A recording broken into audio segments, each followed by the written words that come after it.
Գյորջյան Կասկադ 60 ամիս փուլային վճարում բազմաթիվ առավելություններ։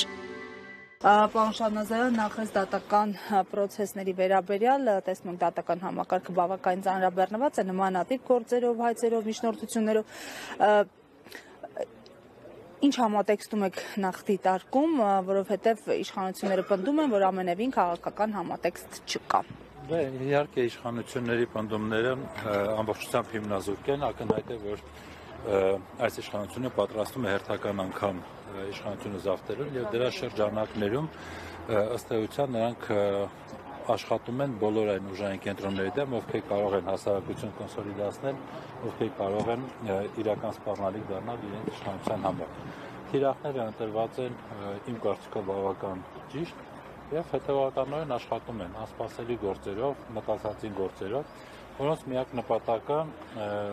2026 թվականի ընտրությունների նախապատրաստումն է։ Այս պահին դեռ դա է։ Հետագայում իհարկե նորից օգտագործելով քաղաքական հետապնդումների ինստիտուտը ըստ էության փորձում են պահպանել բերվածությունը հասարակության մեջ, իսկ դա այն պղտոր ջուրն է, որտեղ Նիկոլը կարող է լավ աշխատել եւ կարողանում է լավ զուգ գործել։ Դրա համար սա իհարկե քաղաքական հետապնդում է ոչ միայն Սերժ Սարգսյանի պարագայում, նաև Բագրատ Սրբազանի պարագայում, նաև Սամվել Կարապետյանի պարագայում եւ բազում այլ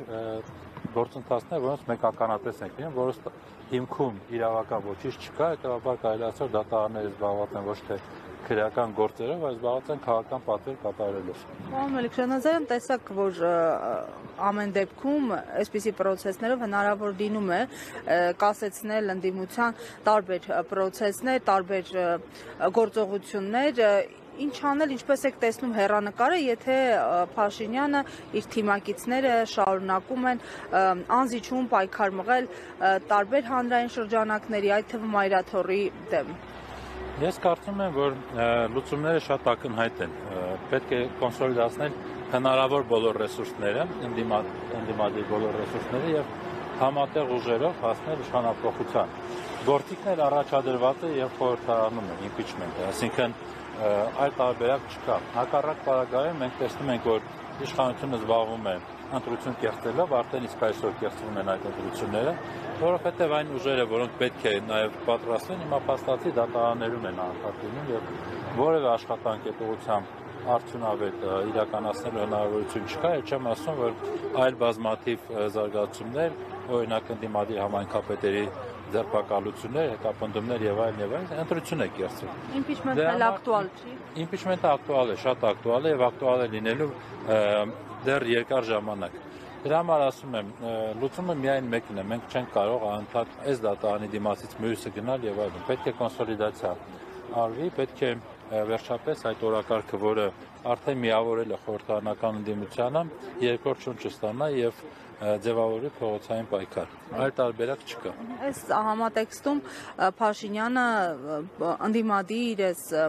տարբեր հայտարարություններին հակակշռում է սեփական օրակարգը, խաղաղության այսպես կոչված օրակարգը, օրերս էլ բարբերաբար տեսան գրառումներով հայտնեցին, որ այդ խաղաղությունն արդեն եկել է ռուսական ցորենի տեսքով, շուտով ղազախական ցորենի տեսքով։ Հավատում եք այս խաղաղության տեսական լինելու, իրատեսական լինելու։ Այն որ խաղաղություն չկա, սա միանշանակ է։ Մեր երկիրը դեռ գտնվում է պատերազմական իրավիճակում, ավելին մեր երկիրը գտնվում է նոր կորուստների եւ նոր զիջումների նախաշեմին։ Վստահ եմ բոլորի համար գաղտնիք չեն բացի, որ կան դեռ տարածքային զիջումների հարցեր, օրակարգում, որը այսպես կոչված սահմանազատման գործընթացի տեսքով պետք է իրականացվեն։ Ակտուալ է Զանգեզուրի միջանցքի հարցը, որը փորձում են այլ անվամբ փաթեթավորել եւ վաճառել Հայաստան եւ ի վերջո մենք տեսնում ենք, որ հանցագործները, մեր ժողովրդի հանդեպ հանցագործություն իրականացրած ադրբեջանցիները, նրանք ովքեր բլոկադայի են ենթարկել Արցախը եւ սովամահ փորձել անել մեր հայրենակիցներին, նաև ինչ-որ չափով հաջողությունների հասել այդ ճանապարհով, այսօր նրանք ամենաբարձր մակարդակով ընդունելության են արժանանում Հայաստանում։ Հիմա ես որ խաղաղությանը հավատամ, այն որ Ռուսաստանից ցորենը Ադրբեջանի տարածքով է գալիս, թե այն որ Հայաստանից ցորեն Արցախ հնարավոր չէ ուղարկել, եւ դա անում են նույն մարդիկ։ Քաղաքական հայտ է, որ Ադրբեջանը ունի իր խնդիրները, իրենք հետևողականորեն գնում են այդ խնդիրները լուծելու ճանապարհով եւ այդ խնդիրները լուծում են ի հաշիվ եւ ի վնաս մեր անվտանգության։ Դրա համար դա խաղաղություն չի, դա մի բան է, որ այսօր փորձում են խաբելով ներկայացնել հանրության, այն հանրության, որը դավաճանվել է պատերազմում եւ օբյեկտիվ շատ պատճառներով, այո, ուզում է լսել խաղաղության մասին, ուզում է, որ այդ դժոխքը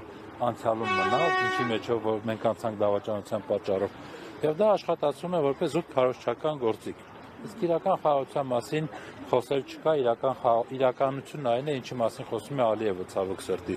այսինքն իրենց նպատակները, որպեսզի չլինի Սևան լինի Գյուղչա, որպեսզի ադրբեջանցիները բնակվեն Հայաստանի Հանրապետության տարածքում եւ որպեսզի այնինչ կմնա Հայաստանից, եթե ինչ-որ բաներ մնա, ամբողջությամբ վերահսկելի եւ կառավարելի լինի Բաքվի կողմից։